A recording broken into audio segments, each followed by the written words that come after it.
할렐루야. 아멘. 거룩한 주일, 특별히 성령 강림 주일입니다. 우리 안에 계신 성령, 이곳에 임재하시며 역사하시는 성령을 통해 예배를 통해 우리가 새롭게 되는 귀한 역사를 경험하는 저와 여러분 될 수 있기를 소망합니다. 옆에 있는 분들 이렇게 한번 축복하며 함께 우리가 격려하면 좋겠습니다. 성령의 능력을 경험합시다. 성령의 임재를 체험합시다. 그렇게 될 줄 믿습니다. 아멘. 오늘은 오순절 이제 성령 강림 주일 우리가 절기로 지키며 예배를 드립니다. 유대인들에게 있어서 오순절은 유월절 후 안식일 다음 날부터 이제 50일째 되는 날이라는 그런 의미가 있습니다. 특별히 우리 기독교인들에게 이 날이 중요한 것은 예수님께서 부활 그리고 승천하신 후에 약속하셨던 성령께서 임하셨던 날이기에 우리에게 특별히 중요한 날입니다. 성령의 임재로 초대교회가 시작되게 되었습니다. 그리고 교회를 통하여서 하나님 나라가 확장되며 그 복음이 필요한 세상 만민에게 복음이 증거되는 역사가 시작되었다라는 것입니다. 이러한 의미에서 오순절 성령 강림 이 역사는 우리에게 매우 중요하며 오늘에게 있어서도 계속해서 지속되는 성령의 역사 속에 우리가 우리에게 주어진 사명을 오늘 주일을 통해서 다시 한 번 더 깨닫고 다짐하고 또 그 고백대로 살아가는 은혜를 누릴 수 있어야 하겠습니다. 유대인들이 부활절 지나서 50일째 되는 날에 이제 이 날을 오순절로 지키는데 여러분 오순절 왜 오순절인지 혹시 아시는가요? 오순절이라는 단어 자체가 5번의 열흘이 지난 날이다라는 그런 의미가 담겨져 있습니다. 70인역에서는 이 말을 펜타코스트 즉 50일째라는 그런 단어로 번역을 하였는데요. 오순절 성령 강림의 역사, 먼저는 예수님 부활하신 후에 50일째 되던 날에 성령께서 강림하셨다는 것을 우리에게 분명히 알려주고 있습니다. 그래서 기독교는 오순절 성령 강림의 역사를 기억하고 기념하는 절기로 우리가 교회력에 삼아서 특별히 이제 이 주일을 하나님 앞에 예배드리고 그 은혜를 기억하는 일에 힘쓰는데 사실 많은 교회들이 어린이 주일, 어버이 주일, 스승의 주일이라고 또 여러분 보셨는지 모르겠습니다. 근데 교회력에는 스승의 주일이라고 이렇게 하진 않아요. 그 가운데 이제 많은 우리 가족 중심의 5월달 의미들을 보내고 하지만 성령 강림 주일을 기억하고 지키는 일에는 어찌 보면은 조금 뒷걸음질 치어가는 오늘의 현재의 모습들이라 생각해 볼 수 있지 않을까 싶습니다. 아마 우리 전도사님에게도 틀림없이 3학년 1학기 예배학 시간에 수업 시간에 교수님께서 물으셨을 거예요. 교회에서 성령 강림 주일 절기 지키는 이제 교회 예배 드리는 교회가 몇 군데나 있는지 아마 파악해 보셨을 겁니다. 저는 그랬었거든요. 지금 그 수업하시는 교수님이 이제 유학 갔다 오시고 첫 귀국하셔서 수업했던 대상 첫 학생이 저입니다. 그래서 제가 그때 인상 깊었던 것은 성령 강림 주일을 저도 지켜본 기억이 별로 없는 거예요. 이유가 무엇일까 생각을 해보았을 때 굳이 그 한날을 특별한 어떤 성령의 역사 이것을 기억하며 지키는 것이 아니라 1년 365일의 성령의 역사를 경험하는 것이기에 이것을 지키지 않는 것인가? 누가 저한테 얘기해 주지는 않았지만 저는 그렇게 생각을 해보았는데요. 저는 성령 강림 주일을 지키는 것이 우리에게 매우 중요하다라고 생각을 합니다. 그래서 오늘은 이제 담임 목회를 시작하면서 첫 번째 맞이하는 성령 강림 주일. 다시 말해서 한 번도 성령 강림절 설교를 안 해본 저로서는 사실 오늘 이 말씀을 접하고 설교하는 부분에 많은 걱정과 두려움이 따릅니다. 어떻게 잘 전할 수 있을까? 그런 걱정을 가지고서 이 자리에 섰는데요. 기도하시면서 사모할 때예요. 전하는 사람은 부족하지만 말씀을 통해 역사하시는 성령의 능력을 경험하시는 저와 여러분의 말씀의 시간이 될 수 있기를 바랍니다. 오늘 말씀 통해 저는 3가지 질문을 가지고 오늘 말씀의 사건을 함께 살펴보고자 합니다. 먼저 첫 번째 질문입니다. 본문에 나타나고 있는 사건이 무엇인지 질문해 봅시다. 오늘 말씀은 먼저 시작할 때에 오순절 날이 이미 이르매라는 말씀으로 시작이 됩니다. 120명의 제자들, 그들은 누가복음 24장에서 명령하신 그 약속을 따라서 성전에 모여서 기도를 하고 있었습니다. 그 가운데에 이때 모인 사람들은 5절에서 13절 말씀을 보시면은요, 각국에서 모였던 사람, 즉 수많은 지역에서 사람들이 모여 그 자리에서 모여 기도하고 있었음을 우리가 알 수가 있습니다. 모여서 기도하던 그때에, 이제 드린 파일 PPT 한번 띄워주시죠. 모여서 기도하던 그때에 호련히 하늘로부터 급하고 강한 바람 같은 소리가 있었습니다. 그 집 가운데 가득 차게 되며 함께 기도하는 그 자리에 마치 불의 여처럼 갈라지는 것들이 눈으로 보이게 되며 그 갈라지는 불이 각 사람 머리 위에 임하여서, 다음 그림 넘겨주세요. 그 가운데에 함께 기도하는 중에 놀라운 성령의 충만함의 역사를 경험하게 됩니다. 함께 방언하며 기도하며 성령의 임재를 경험하는 귀한 역사가 일어나게 되었다는 것이죠. 여기서 더욱 놀라운 것은 각 지역에서 온 사람들이 각 지역의 말로 방언으로 기도하는 그 말들을 다 알아듣고 있는 그런 부분들이 인상적이다라는 것입니다. 9절부터 보시면 거기에 모인 사람들은 참 다양한 사람들이 모여 있습니다. 바데인, 메데인, 엘람인, 메소포타미아, 유대와 갑바도기아, 본도와 아시아, 부르기아와 밤빌리아, 애굽과 구레네, 그리고 거기에 가까운 리비아 여러 지방의 사람들, 더 나아가서 로마로부터 온 나그네까지 참으로 다양한 인물들, 다양한 사람들의 배경들이 지금 그 자리에 공존하고 있다는 것입니다. 근데 놀라운 것은요, 각기 그들이 방언으로 기도를 하는데 각자 다양한 지역에서 왔는 사람들이 그 기도를 알아듣기 시작하는 거예요.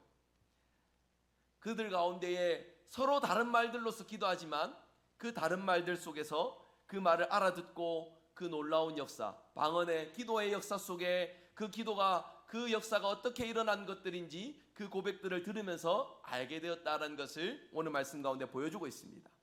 어떤 사람들은 이에 대하여서 저들이 술에 취하였다, 새술에 취하였다 조롱하고 거기에서 어찌 보면은 모욕적이고 멸시적인 그런 자세들을 나타내고 있는데, 여러분 누가는요, 오늘 말씀을 기록한 누가는 성령 충만함 속에서 하나님의 놀라운 복음의 증거의 역사가 일어나고 있음을 분명히 보여주고 있습니다. 베드로가 그 가운데 이제 앞장서서 14절에 일어나서 설교하는데 베드로의 설교가 36절까지 이어집니다. 베드로는 구약의 말씀, 즉 요엘의 예언을 인용하였고요, 그리고 시편 16편의 말씀, 다윗의 예언을 인용하여서 이 구약 성경을 인용함 속에 예수 그리스도가 메시아가 되고 우리의 구세주가 됨을 담대하게 성령의 능력 가운데 감화 감동받아서 용감하게 외치고 있습니다. 또한 시편 110편 1절의 말씀 인용하여서 성령과 예수 그리스도를 연결시켜서 예수님께서 우리의 참 그리스도 되심을 증거하고 있는 것입니다. 베드로가 이렇게 확신에 찬 설교를 할 때에 여러분 이 한 번의 설교로 몇 명이 회심했는지 성경에 기록되어 있는데 혹시 기억하십니까? 3,000명이 회심하였습니다. 세례를 받고 그들이 주께로 돌아오는 역사가 일어났다라는 것입니다. 이것이 오늘 본문에서 소개하는 이 사건의 간단한 개요입니다. 여러분, 우리가 단지 이 사건 하나 알고자 오늘 말씀 대하는 것이 아니죠. 말씀에서 이 사건을 살펴볼 때에 중요한 특징이 있습니다. 능력이 없던 자들이 능력이 생기며 용기가 없던 자들이 용기가 생기며 예수 그리스도의 그 부활하심과 그 은혜를 경험하였지만 차마 세상 가운데 나아가지 못했던 자들이 이제 이 성령의 역사 속에 세상 가운데 첫 발을 내딛고 담대하게 나가는 역사가 시작되었다라는 것입니다. 저와 여러분, 성령 강림절을 기억하시면서 성령에 대해서 우리가 생각을 할 때에 어떤 특별한 성령의 능력, 성령이 임하셔서 방언을 하고 그리고 어떤 신령한 체험들을 하고 경험들을 하는 이런 부분들에서 우리가 성령을 생각하는지 모르겠습니다. 아닙니다. 성령은 이러한 일들을 담당하시는 분도 맞으시지만 먼저 우리에게 이 성령이 임재하실 때에 우리가 가지는 반응, 우리가 기억해야 될 의미들이 있다는 것을 오늘 본문 이 사건 속에서 우리가 분명히 기억해야 되겠습니다. 두 번째 질문으로 들어갑니다. 오늘 본문이 기록하고 있는 목적, 이제 이 목적을 살펴보면서 오늘 말씀이 우리에게 주는 교훈을 함께 구체적으로 생각해 보고자 합니다. 사도행전을 기록한 누가가 오늘 이 사건을 통하여서 말하고자 했던 것은요, 이 성령의 임재 속에 교회가 시작되었다는 것을 나타내기 위함입니다. 무엇이 시작되었다고요? 교회가 시작되었다는 것입니다. 이 성령의 능력을 통해서 교회, 즉 예수 그리스도를 경험하고 체험하여 그 속에서 세상 가운데 하나님의 자녀로서 그리스도의 제자로서 살아가는 이들을 세우고 더 많은 이들에게 복음의 능력을 나타내는 일을 위하여서 교회가 시작되었다는 것을 누가가 이 사건을 통하여서 우리에게 강조하고 있다는 것이에요. 여러분, 한번 이 사건, 우리가 이 현장에 있지는 않았지만 한번 머릿속에 한번 좀 떠올려 볼 수 있기를 원합니다. 성령의 임재, 그들이 이제 두려움 가운데 기도하면서 성령을 기다리며 기도했던 그때에 그들 가운데 호련히 바람이 불고요. 그리고 그들 가운데 불과 같이 혀가 갈라지며 뜨거운 성령의 역사가 그들 가운데 펼쳐졌습니다. 얼마나 놀라운 광경이겠습니까? 우리가 살아가면서 이런 성령의 임재의 능력을 우리가 경험하신 분들도 계실 거고요. 들어서 아시는 분들도 계실 것인데요. 여기에서 중요한 것은요, 단지 그들의 체험에서만 이 성령의 역사가 끝났다라는 것이 아닙니다. 이들의 이 체험 경험 속에 두려움 가운데 있던 그들이 더욱더 강한 확신을 가지고 세상 가운데 박차고 나가 하나님의 복음 예수 그리스도의 증인됨을 분명히 나타내고 증거하고 있다는 것입니다. 일찍이 여러분 생각해 보십시오. 주님께서 십자가를 짊어지시는 그때에 제자들은 어디 있었습니까? 다 주님 곁을 떠났습니다. 그나마 베드로만이 주님께서 고초를 당하시며 그 어려움을 겪으시는 그 이제 제사장 집으로 신문하러 들어가는 그 뜰에 들어가시는 그때에 그 모습까지 바라보면서 지켜보고 있는 중에 그 자신도 책망을 받지 않습니까? 너도 저 나사렛 예수와 함께 있던 사람이 아니냐라는 그 질문에 나는 저 사람 모른다라는 이제 예수님을 부인하는 이야기를 3번이나 거듭하였지요. 조금 더 일찍이 돌이켜보면은 베드로가 무슨 말을 했습니까? 다 주를 버릴지라도 저는 주님 버리지 않겠습니다. 이렇게 고백할 때에 주님께서 닭이 3번 울기 전에 너가 나를 부인할 것이다. 너가 닭이 울기 전에 나를 3번 부인할 것이다. 이렇게 주님 말씀하여 주셨지요. 그런 베드로의 아프고 부끄러운 모습이 있음을 우리가 먼저 기억해야 됩니다. 베드로 스스로가 회복된 것이 아닙니다. 부활의 주님께서 찾아오셔서 베드로 가운데 역사하셨기에 그에게 위로와 평안을 나타내셨기에 베드로가 회복될 수 있었던 것이지요. 그러면서 이제 주님께서 승천하시기 전에 성령을 기다리며 기도하며 성령의 임재를 사모하며 기다려라. 주님 말씀하여 주셨습니다. 여러분, 제자들의 입장을 한번 생각해 봅시다. 부활의 주님께서 친히 찾아오셔서 그들의 아픈 마음을 위로하여 주시고 격려하여 주십니다. 얼마나 행복했을까요? 회복을 경험했을 것입니다. 은혜됨을 경험했겠지요. 그런데 그런 주님이 이제 그들 곁을 떠나 하나님 보좌 우편으로 가시는 그 말씀을 하실 때에 그들에게 조금의 두려움도 없이 이 사실을 담대하게 받아들이며 기도하며 성령을 기다렸을까요? 한번 인간적인 마음 한번 생각을 해봅시다. 근심이 없었을까요? 부활의 주님을 경험했지만 그들 가운데에 이 성령의 임재를 통하여서 담대하게 세상에 나갔다라는 것, 이것을 기억해 볼 때에 부활의 주님의 능력을 경험했지만 아직까지 그들 마음 가운데 연약하고 두려움들이 있을 수 있었다라는 것이에요.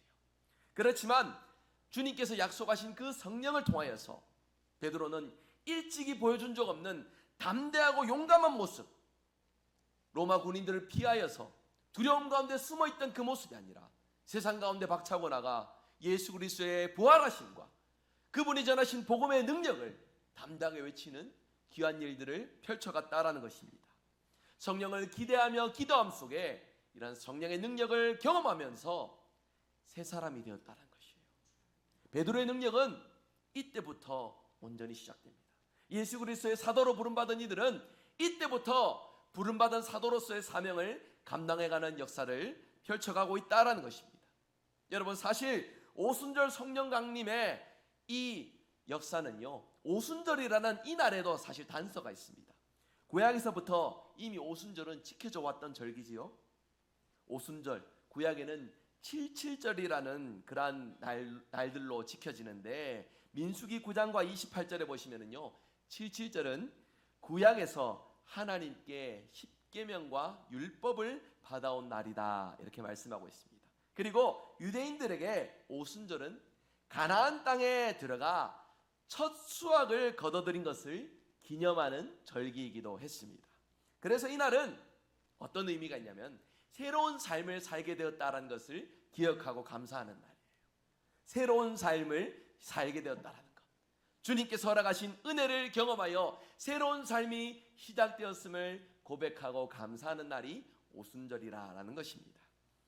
이 오순절에 성령이 임재하셨다는 것은 결코 우연이 아닙니다. 구약의 일찍이 그 새로움을 경험하셨던 하나님께서 이제 성령을 통하여 이전에 맛보지 못하였던 놀라운 하나님 나라의 영광의 역사, 복음이 확장되며 교회를 통하여서 예수 그리스도를 곁에 계시진 않지만 함께하는 우리들 안에서 경험하는 역사를 바로 이 오순절 성령 강림의 역사를 통하여 펼치셨다는 것을 우리가 기억해야 되겠습니다. 성경에 있는 많은 인물들 둘째치고 오늘 말씀의 주인공 베드로만 봐도 여러분 사실 그렇습니다. 베드로의 성정이 여러분 어떻습니까? 굉장히 화끈한 사람 같지 않습니까? 다 주님 버려도 저는 주님 버리지 않습니다, 그렇게 외쳤고요. 실제로 주님께서 기도하시며 로마 군인들에게 잡혀가시는 그 밤에 성경에 보니까 그 종을 귀를 잘라서 막 칼을 휘두르고 혈기를 부렸던 베드로입니다. 다른 제자들은 그런 모습이 없어요. 베드로에게만 이런 모습들이 나타나는데, 그가 했던 호언장담, 다 주를 버릴지라도 저는 주님 버리지 않을 것입니다 라는 그 말을 좀 기억해보고 베드로가 3번이나 주님을 부인했던 그 상황과 베드로를 연결해 보면은 베드로가 얼마나 혈기가 왕성한 사람인지, 그리고 그 혈기 속에 얼마나 자기 자신의 부끄러움과 수습하지 못하는 연약함이 있는 사람인지를 우리가 짐작해 볼 수 있다는 것입니다. 그가 예수님이 십자가를 지시던 그때에 그가 고백했던 말은 진심이었을 것입니다. 주님 곁을 떠나지 않겠습니다 라는 말은 진심이었을 것입니다. 하지만 그 순간에 닥쳐오는 그 두려움을 이겨낼 수 없었습니다. 그의 마음은 진심이었으나 그 자신이 그 고백을 감당할 만한 그런 능력이 없었다는 것이에요. 여러분, 이런 베드로입니다. 그렇지만 부활의 주님을 경험하고 회복됨을 경험하였으나 주님이 지금 베드로 곁에 계시는 게 아니잖아요. 기도하며 성령을 기다리라는 속에 사랑했던 주님, 너무나도 함께할 때에 두려움 없이 담대해질 수 있었던 그 주님은 지금 베드로 곁에 없습니다. 그러나 성령의 역사 속에 이제 베드로는요 더 이상 겁쟁이가 아닙니다. 혈기만 부리고 수습하지 못하는 그러한 부끄러운 사람, 나약한 사람이 아니에요. 로마 군인의 압제의 그 두려움 속에서 유대인들의 그 종교 지도자들의 탄압에 앞서서 담대하게 나아가 예수 그리스도의 능력을 유창하게 담대하게 선포하고 있는 용감한 베드로의 모습입니다. 누구든지 주의 이름을 부르는 자는 다 구원을 받을 것이다. 복음의 놀라운 역사, 이 역사를 베드로가 증거하고 있다라는 것입니다.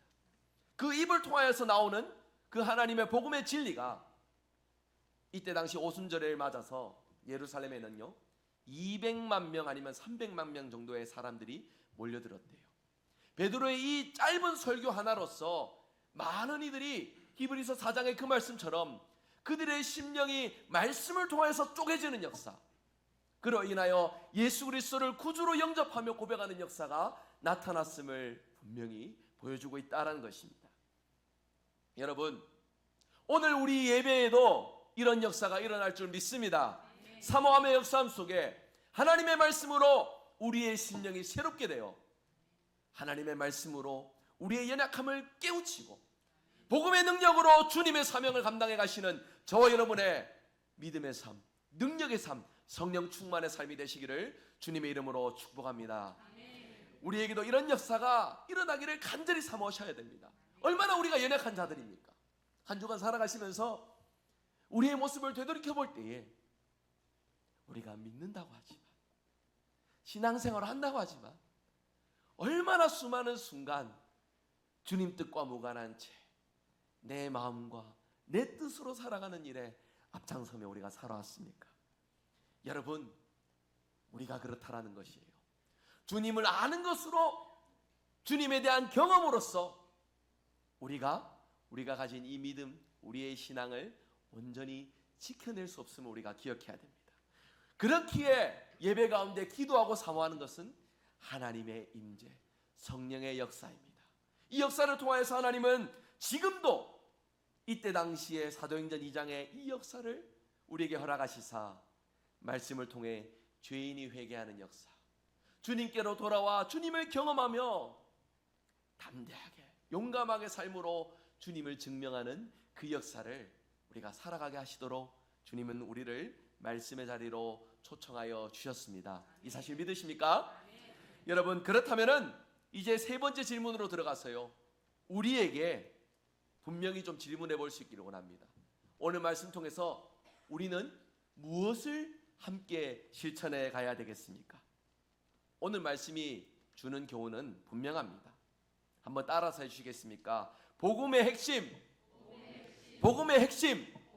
우리의 삶으로 나타내자. 복음의 핵심을 우리의 삶으로 나타내자는 것이에요. 복잡한 것이 아닙니다. 주님이 우리를 사랑하여 주시고 우리의 모든 죄를 대속하신 그 은혜를 기억하면서 내 뜻대로, 내 욕심대로가 아니라 주님이 기뻐하시는 대로 살아가는 삶을 나타내고 증거하는 것이 우리가 오늘 말씀 통해서 발견해야 될 유일한 진리인 줄 믿습니다. 주님은 이 일을 통하여 교회를 이루셨고요, 그리고 수많은 세월 이 교회를 통하여서 하나님의 복음의 역사를 나타내는 일에 주의 종들을 사용하여 주셨습니다. 이 사실을 증언하는 데 있어 베드로는 예수 그리스도의 죽으심과 부활에 대하여서 성경에 있는 사건을 아주 간명하게 핵심적으로 전하는데요, 먼저 베드로가 구약에 나오는 다윗을 인용하여 증거했던 내용, 마가복음 12장 35절에서 37절 말씀인데요, 화면 보시면서 우리 같이 함께 읽도록 합니다. 함께 읽겠습니다. 예수께서 성전에서 가르치실새 대답하여 이르시되 어찌하여 서기관들이 그리스도를 다윗의 자손이라 하느냐. 다윗이 성령에 감동되어 친히 말하되 주께서 내 주께 이르시되 내가 내 원수를 내 발 아래에 둘 때까지 내 우편에 앉았으라 하셨도다 하였느니라. 다윗이 그리스도를 주라 하였은즉 어찌 그의 자손이 되겠느냐 하시니 많은 사람들이 즐겁게 듣더라. 아멘. 유대인들에게 도저히 받아들이지 못하는 일들이 바로 이것입니다. 다윗의 자손 예수, 어찌 그가 그리스도라 할 수 있느냐? 그 계보로서 온 선지자 정도 아니냐? 하나님의 말씀을 대언하고 증거했던 일에 쓰임받았던 한 시대 인물 정도가 아니냐? 사람이 아니냐라는 이 초점에 다윗이 고백했던 이 내용을 토대로 다윗이 어찌 그리스도를 주라 고백하겠느냐? 바로 우리 예수 그리스도께서 참된 구주, 참된 메시아이시기 때문에 이런 고백이 가능한 것이 아니냐라는 이런 내용을 전하고 있던 것입니다. 담대하게 복음을 전하면서요, 베드로가 이 고백 속에서 자신이 앞서 드렸던 그 신앙 고백을 연결시키는 귀한 모습, 그 마음들을 우리가 헤아려 볼 수 있습니다. 베드로의 신앙 고백 우리 같이 한번 함께 고백하실까요? 마태복음 16장 16절 우리 화면 보시면 함께 우리 고백하도록 합니다. 함께 고백하겠습니다. 시몬 베드로가 대답하여 이르되 주는 그리스도시요 살아계신 하나님의 아들이시니이다. 아멘. 베드로는 자신이 앞서 고백했던 이 강한 확신을 더하여 우리 주님이 확실히 우리의 죄를 담당하시고 부활하시고 하나님과의 막힌 관계를 허신 참된 메시아 예수 그리스도임을 나타내고 증거하고 있습니다. 그의 삶은요, 부끄럽고 너무나도 흠이 많은 삶이었습니다. 그렇지만 지금 이 순간 성령의 임재 속에 그가 알고 있는 지식, 그가 고백하는 신앙의 고백, 이 모든 것들을 통하여서 하나님은 그의 입술과 삶을 통해 성령의 능력을 나타내시사 친히 택하신 백성들을 부르시는 그 일들에 베드로를 사용하여 주고 계십니다. 베드로뿐만이 아닙니다. 그 이후로는 사도 바울이 그 신앙의 바톤 계보를 이어받습니다. 그가 누구입니까? 철저한 유대인입니다. 누구보다도 예수 그리스도를 따르는 이들을 미워하고 증오했던 사람입니다. 논리적으로는 하나님께로 절대로 나아갈 수 없는 사람이나 사도행전 9장에 다메섹에 있는 예수 그리스도를 믿는 따르는 이들을 핍박하기 위해서 가는 그 다메섹 도상에서 부활의 주님을 경험하지요. 그곳에서 그의 눈꺼풀이 이제 그 비늘이 벗겨지며 그 가운데에 참된 부활의 주님, 성령을 통하여서 경험한 그 부활의 주님을 인격적으로 고백하고 체험하는 귀한 역사를 이루고 있습니다. 일찍이 그가 몸담았던 유대교에서는 경험해보지 못한 새로운 세계가 열리게 된 것입니다. 철저하게 복음을 증거하는 일에 쓰임받는 귀한 종이 되었다는 것이에요. 복음을 누구보다도 배척했던 사람이다. 누구보다도 복음에 신실한 자로서 하나님께서 사용하시는 이 일, 어떻게 설명할 수 있겠습니까? 성령의 능력 아니고서는 설명할 수 없는 일들인 것입니다. 저와 여러분 마찬가지입니다. 성격도 다릅니다. 살아온 배경들도 다릅니다.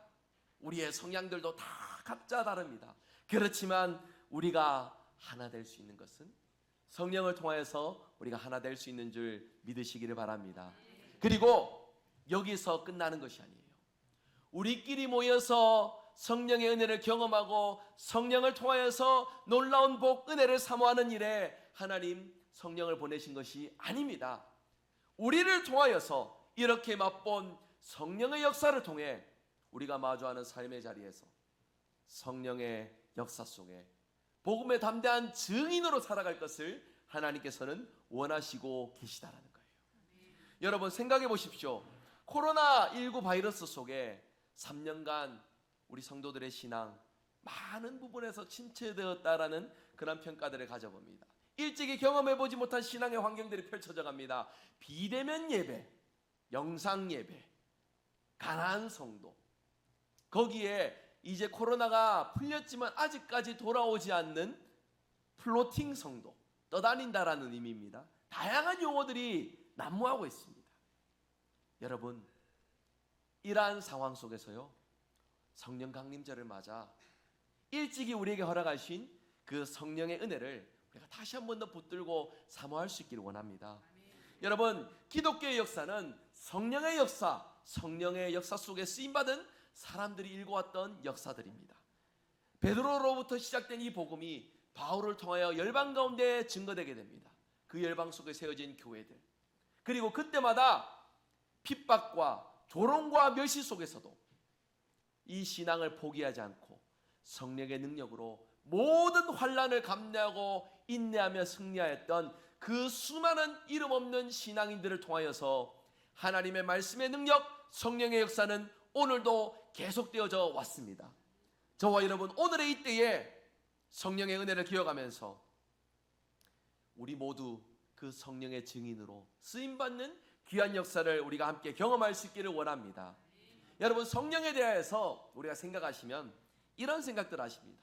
야, 나는 방언할 줄 모르는데, 야, 나는 특별한 어떤 그런 성령 체험의 경험의 역사가 없는데, 야, 뭔가 내가 신앙생활 제대로 못하는 것이 아니냐, 그런 생각하시는 분이 계실지 모르겠습니다. 뭔가 방언 못하면 성령 체험 없는 것 같고, 뭔가 신비로운 경험 없으면 성령의 임재를 누리지 못하는 것으로 생각하시는 분들이 있는데요, 여러분, 오늘 말씀 통해 우리가 분명하게 좀 정의합시다.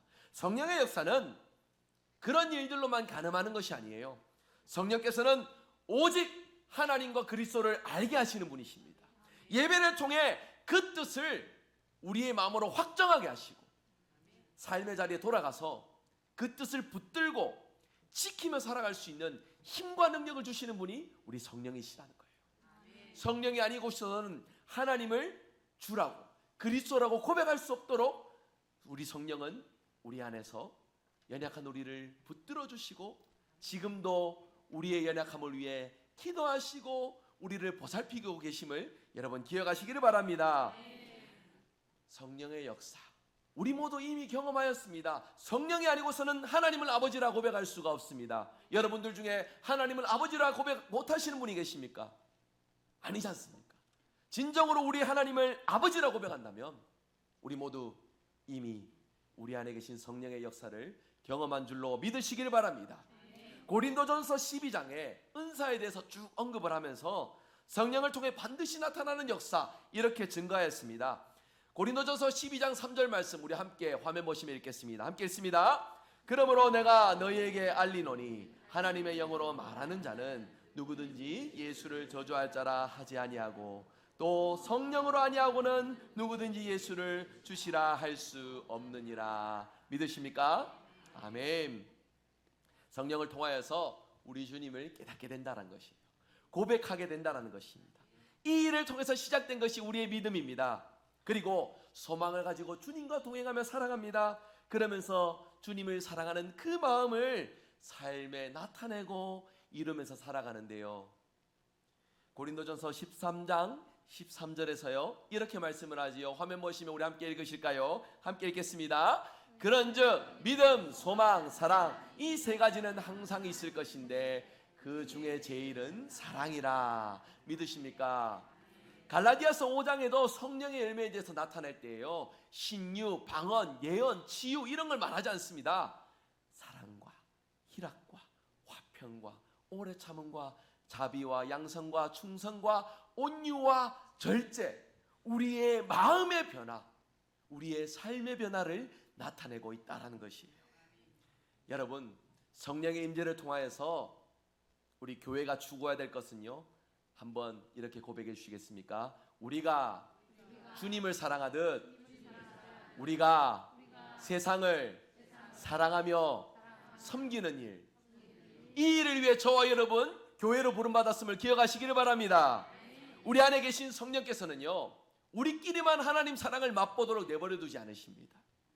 우리를 통하여서 복음에 합당한 삶, 이 사랑을 맛본 우리로서 세상 가운데 나타내지 않고서는 좀이 쑤셔서 못 견딜 정도로 우리를 이 복음에 합당한 삶으로 변화시켜 주시고 즐겁게 기쁘게 신실하게 하나님의 말씀, 이 사랑의 의미를 잘 감당할 수 있도록 저와 여러분을 붙들어 주시고 인도하여 주십니다. 믿으십니까? 이 능력을 경험하는 것이 여러분 주일 예배여야 합니다. 그렇기에 예배가 중요하다는 것이에요. 하나님 말씀을 지식으로 깨닫고 우리가 각자 어느 자리서든지 기도하며 예배할 수 있습니다. 굳이 목사를 통하여서만 예배를 드릴 수 있는 것이 아니라 우리가 어느 자리든지 하나님 앞에 예배할 수 있으나 주일 예배, 부르신 이 공동체가 귀하고 소중한 것은 바로 이 말씀을 통하여서 함께하는 우리의 공동체적인 고백과 공동체적인 기도의 간구 속에 우리 하나님은 성령을 통해서 역사하시고 이 사랑의 은혜를 베푸시사 이 사랑을 통해 세상을 변화시키는 힘과 능력을 바로 이 자리에서 우리 하나님 허락해 주신다는 거예요. 이 사실 믿으십니까? 그냥 우리가 종교 활동으로 종교 생활로 이 자리에 앉아 있는 것이 아니라 이 자리는 공급받는 자리입니다. 성령을 공급받는 자리인 줄 믿으시기 바랍니다. 그렇게 여러분 좀 이따가 또 광고할 건데 공적 예배 모임 광고하면서요 평일 제가 새벽기도 하루, 주일 새벽기도 하루를 강조하는 이유가 바로 여기에 있습니다. 평일 하루는 나 자신을 위해 가족을 위해 기도하시는 여러분들이 되시길 바라는 마음으로 권면드리고요, 주일날 그럼에도 새벽기도를 권면하는 이유가 무엇입니까? 바로 이 주일, 이 예배를 통해 성령을 맛보는 역사가 너무나도 중요하기에 우리가 함께 사모하며 기도하는 일이 필요하기 때문에 이 일들을 권면하고 있는 것입니다. 여러분, 요즘 교회의 추세를 보시면요 주일날 새벽기도 안 모이는 교회들이 많습니다. 효율을 생각하는 것이에요. 주일날 아침부터 밤 해질 때까지 수고하고 봉사하고 예배하고 교제하고 예배만 해도 몇 번이고 봉사만 해도 몇 번이고 아이고 그러니까 주일 새벽에는 좀 쉬어갑시다. 준비하는 마음으로 더 건강한 마음으로 이렇게 생각할지 모르겠습니다. 맞아요. 다 공감되고 이해됩니다. 그렇지만 제가 담임 목사로 있는 이상 대구 성일교회는 주일 새벽기도 모일 겁니다. 왜 그러냐면요 사모하며 기도하는 천하보다 귀한 한 영혼의 그 기도 가운데 하나님은 예배를 통해 우리의 심령을 변화시키는 그 역사를 허락하여 주실 줄 믿습니다. 여러분 사모하며 예배를 위해서 기도하시는 저와 여러분 되시기를 바랍니다. 사람은 부족하지만 우리 예배 환경은 초라할지 모르지만 예배를 통해 임하시는 하나님은 2000년 전에도 능력의 하나님이셨으며 오늘날 이때에도 동일한 은혜와 역사로 우리 가운데 임재하여 주실 줄 믿습니다. 이 사실을 사모하며 거룩한 주일 이 예배를 사모하며 기도하는 그 사모하는 영혼, 그 기도의 한 고백을 통하여 주님 앞에 나오는 우리가 새롭게 되는 그 은혜를 우리가 함께 경험하게 될 줄 믿습니다. 이 일을 위해 간절한 마음으로 사모하실 수 있는 저와 여러분 되시길 바랍니다. 사모함 속에 성령의 임재를 경험하는 우리의 예배가 될 수 있기를 주님의 이름으로 축복합니다. 말씀 맺습니다. 여러분, 성령의 임재 속에 교회가 이렇게 시작되었어요. 두려움 가득했던 사람들이, 그저 그들끼리 모여서 기도할 수밖에 없었던 연약했던 이들이 성령의 임재 속에 일찍이 보여주지 못했던 담대함과 용감한 모습으로 세상 가운데 나가 예수 그리스도의 복음을 증거합니다. 이 성령의 역사 속에 더 이상 죽음도 그들을 막지 못합니다. 그 어떤 두려움도 그들의 복음을 향한 그 열정을 막지 못하는 귀한 역사가 있었음을 보여주고 있습니다. 성령의 임재는요, 특별한 어떤 초능력 같은 것들을 경험하는 것이 아니에요. 하나님을 사랑하는 그 마음을 우리에게 허락하여 주시사 기꺼이 즐겁게 그 사랑을 지키며 살아가도록 우리를 인도하여 주신다라는 것입니다. 복잡한 것이 아닙니다. 어려운 것이 아닙니다. 내가 방언을 할 줄 몰라서, 내가 그런 신유나 영적인 체험의 경험이 없어서 성령과 무관한 존재가 아니라 이 예배 자리에 나오셔서 하나님을 아버지라고 고백하며 그 은혜를 사모하는 우리의 심령에 하나님은 이미 성령을 허락하신 줄 믿습니다. 사모하며 부르짖는 우리의 마음에 예배를 통해 날마다 새롭게 하시는 성령의 역사를 경험하시는 저와 여러분의 복된 신앙 되시기를 주 예수 그리스도 이름으로 축복합니다. 우리 이 일을 사모하며 함께 찬양할 때에요, 아버지, 우리의 연약함을 기억하여 주시고 이 일에 우리 모두를 부르셨음을 기억하며 아멘으로 순종하며 하나님 역사를 감당해가는 우리 모두 되게 하여 주시옵소서. 우리 함께 찬양하며 말씀 기억하시며 결단하며 나아갑시다.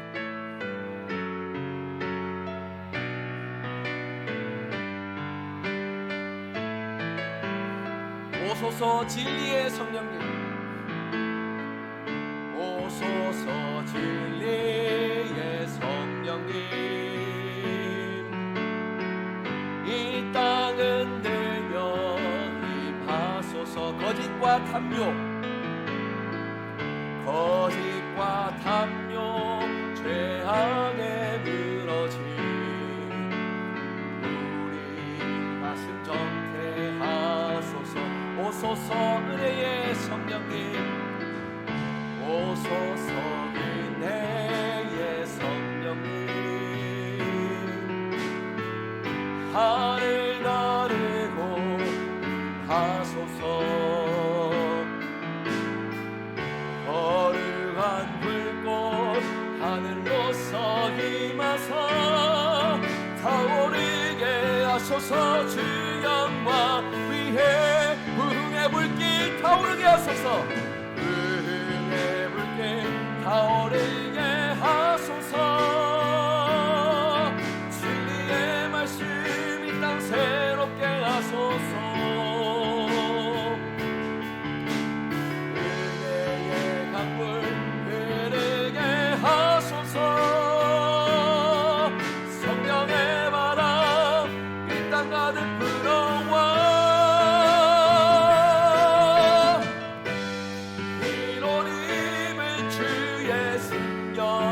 백성 주의 영광 위에 이제 일어나 열반을 치유하며 행진하는 영광의 우리 두 손 들고 한 번 더 고백합시다. 오소서 진리의 성령님, 오소서 진리의 성령님,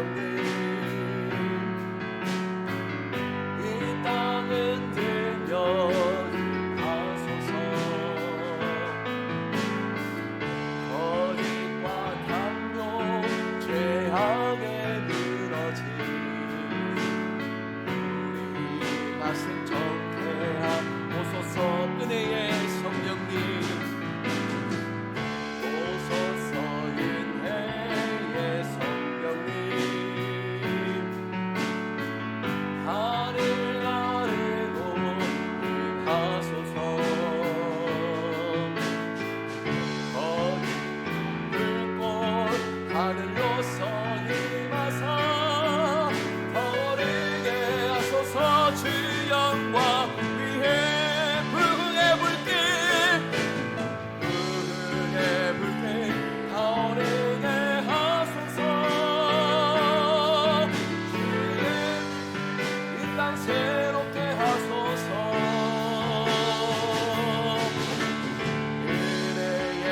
마음을 이르게 하소서. 성령의 바람 이 땅 가득 불어와 흰옷 입은 주의 순결한 백성 주의 영광 위에 이제 일어나 열방이 치유하며 행진하니 영광의 그 날을 주소서. 우리 이 시간 말씀 기억하며 담대하게 기도하기를 원합니다. 주여 우리 가운데 함께하여 주시옵소서. 성령의 은혜로 변화받고 성령의 은혜로 치유받는 우리가 될 수 있기를 원합니다.